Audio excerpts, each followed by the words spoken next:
The first Sunday of the season in the books, and we are here to overreact. Lamar Jackson started his sophomore season with a bang. The Ravens put up a franchise record, 59 points. Dak Prescott, money.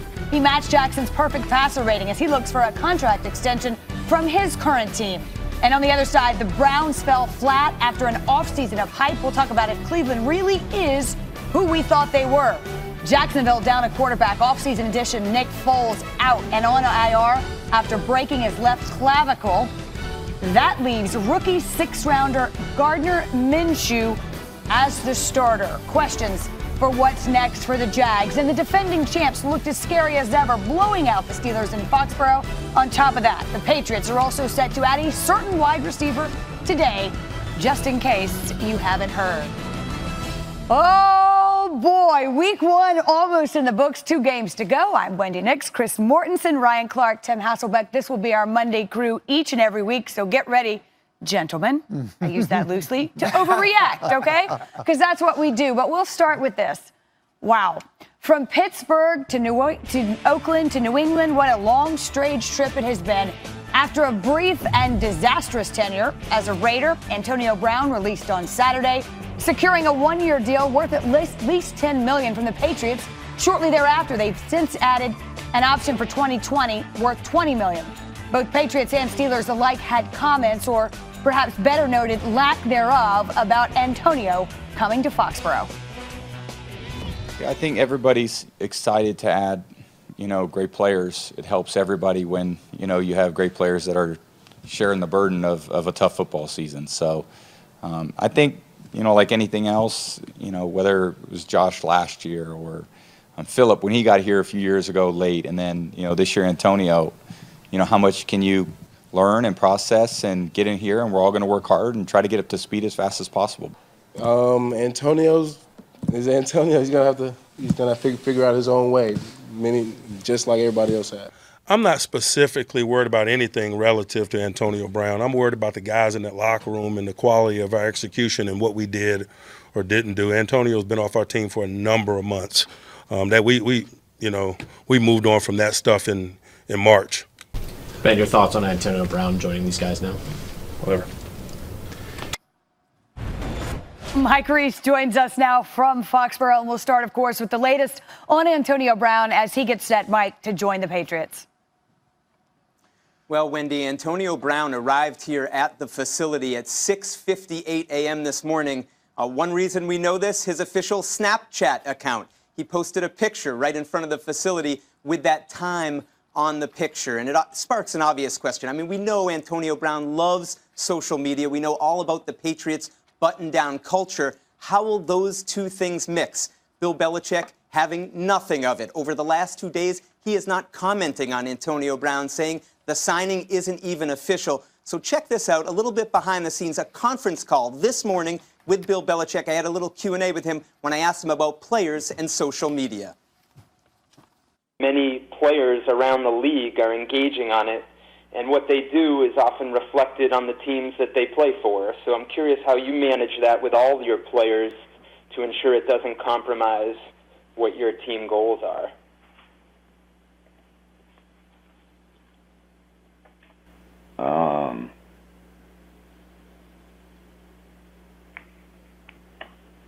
Yeah, well, I mean, that's such an important part of my life that, I really don't put a lot of time and thought into it. Don't even know what they are. But, collectively as a team, we always try to do what's best for the team, and we'll continue to do that. Wendy, did you feel that pause? I almost thought I lost him on the conference call there. Antonio Brown's signing should be official at about 4 o'clock Eastern time today. That's also the time that reporters should be in the locker room, although Brown isn't expected to be available to speak with reporters. I would guess not, Mike. No, the pause is priceless. And you know what else lost in this shuffle with all the news about Antonio Brown is Josh Gordon's return for the first time since his suspension. What did he have to say after his debut? Well, Wendy, it was an impressive debut, and it probably would have been the headline story if not for Antonio Brown. The 3 catches, 1 for a touchdown to give the Patriots that early 7-0 lead. And I asked Gordon after the game, How are you doing? This is the first time, Wendy, we've heard from him since he came back from his suspension. He said, I'm doing very well. I'm extremely filled with gratitude every day and just enjoying myself coming into this building and doing what I love to do. There's nothing better than this, honestly. And Wendy, it's a little hard to put your finger on it, but there was something different about listening to Josh Gordon after the game. It seems like he's in a very good place right now. Well, we certainly hope so, and hope that's able to be continued more from a personal stand than even from that of football. But listen, we're going to shift gears. We have to talk about Antonio Brown. It's all we've talked about, I think, for the last week or so. Eventually, that will stop. But I think it's the same question everybody's asking today because we're all aware of how things are done in Foxborough.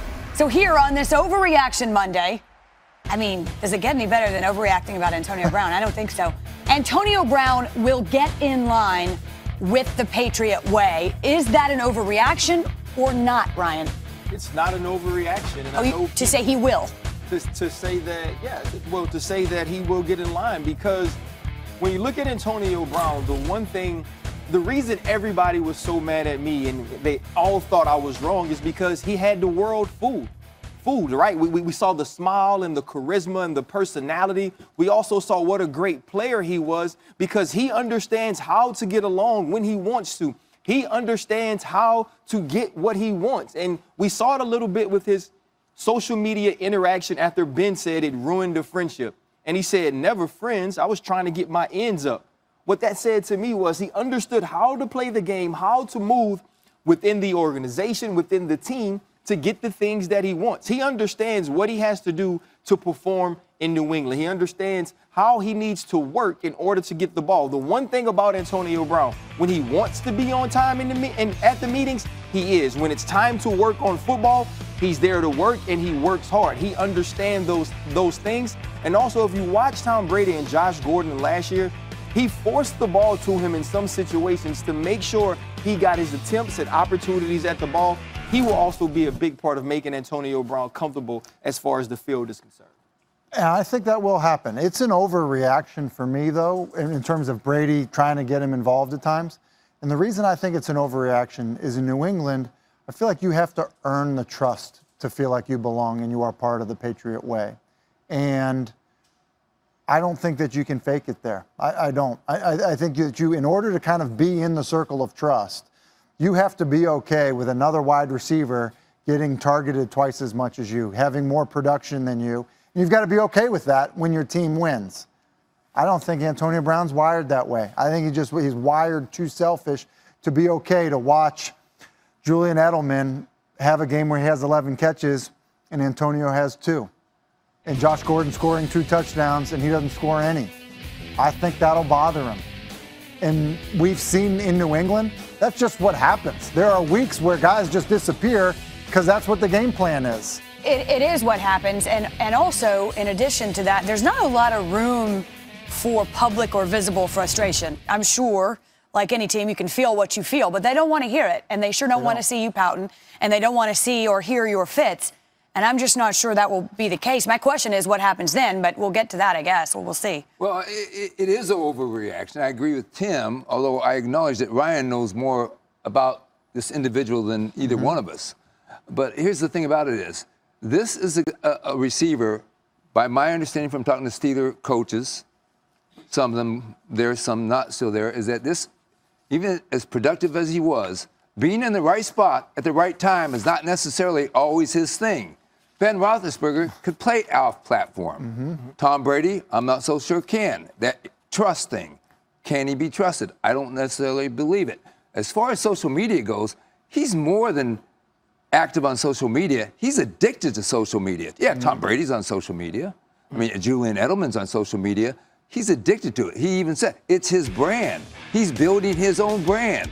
Well, here's the thing about it is, first time he really exposed his addiction to it, as far as I'm concerned, on a national stage, was that Facebook Live post in the locker room after a game, in which Mike Tomlin, in a playoff game, is in the other locker room talking to his team, and they're getting ready to play the Patriots next week in the playoffs, and he calls the Patriots, Mike Tomlin did, something that we can't see on TV, but the Patriots got it. And if you don't think that Bill Belichick and those guys used that, well, I can say this. I can say this for you. There was a lot of talk about Mike Tomlin and maybe his handling of the situation, or that he had lost the locker room when it came to some of the things that Antonio Brown was doing. And it wasn't necessarily in losing the locker room. It was in allowing Antonio Brown to be him, in being a part of allowing Antonio Brown to build that brand and have that personality that he has. That won't be the case in New England. No, that will be from the start of the relationship, from the start of this new situation with this new contract. And I think he'll understand that there will be some ground rules set. There were no ground rules for Antonio Brown when he was drafted in the 6th round from Central Michigan. Right. That was a growth process between the Pittsburgh Steelers and Antonio Brown, and he grew into what he was. We now understand who he is. The Patriots are set as who they are, and the difference will be here, at least to me. He thought he was better and bigger than Ben Roethlisberger. He thought he was better and bigger than Mike Tomlin. I do think he's a little off. Does he think he's better and bigger than I don't. off? I don't. What do you mean a little off? Well, you know what I mean. And I just don't know, I want to believe he's competent enough mentally to understand going into New England is a different case for him. Mm-hmm. Well, we'll find out, right? I mean, we'll ultimately find out, one, if he can control his emotions and his behavior, and two, if he chooses to do so. Because we do know this, it's an experiment, and the Patriots won't stand for it. If it doesn't work, they will move on. I do believe that. I truly believe it works as long as the Patriots want it to work. And what I mean by that is when they were out on Chad Johnson because he really couldn't get the playbook, because he had came from a number system, and now he was in this system of offense that was extremely wordy, and they started to make him a healthy scratch. It was okay with the Patriots at that point that this didn't work out anymore. And if it gets there, then Antonio may do some things that are very Antonio-ish. But as long as the Patriots are actively working for this to be a good situation for Antonio Brown to be a part of this team, I believe he conforms. I will add this last point. I will say this. Bill Belichick coveted Antonio Brown. He wanted, when he was on the trade market, he offered a first-round pick to the Steelers. And they didn't want to do it, so they sent him to Oakland. And so New England's the big winner in this then. So what I'm saying is Belichick was already knew what he was capable of doing on social media, because he saw what he did in the Steelers locker room. So Belichick comes into this not naive. Well, and you referenced it. Pittsburgh did want to trade Antonio to a rival. So, okay, we'll send you to Oakland, then you'll get him for free. Are they really rivals? That's a whole other conversation. Point. That is a fair point, because it's got to be a fair fight. And at this point, it certainly isn't. We'll see. Antonio Brown expected to spend the next couple days getting up to speed on that offense. Listen, Lamar Jackson was up to speed. There is no question about that. 17 of 20, 324 yards. Here was his reaction after the game. Probably not, but not bad for a running back. But yeah, offensive line did a great job. I barely had pressure. Receivers did a great job of getting open, catching the ball, scoring a touchdown. That's what it's all about, and that's what we did today. And I think he's only going to continue to improve because he wants to work at it. He was a rookie last year. He hadn't practiced much throughout the course of the year, so he's had a chance to be with the #1 offense on a daily basis, and he did a great job with it. But again, this is just a start. This is one game. Well, as you might imagine, it started with folks asking Lamar if he thought he proved he could throw the ball. Listen, we call it overreaction for a reason. Lamar Jackson will win the MVP. Tim Hasselbeck. I would just say this. If there's MVPs of post-game press conferences, he's already in the league, because that was awesome. But it's an overreaction for me in terms of him actually winning it. The real thing. Listen, the real thing. And that's not meant to be, when you answer questions like this, sometimes come across as like a shot, or I don't think he'll continue to play well. Because I do think that what we saw is not, something that's the last that we'll see of that from him. Mm-hmm.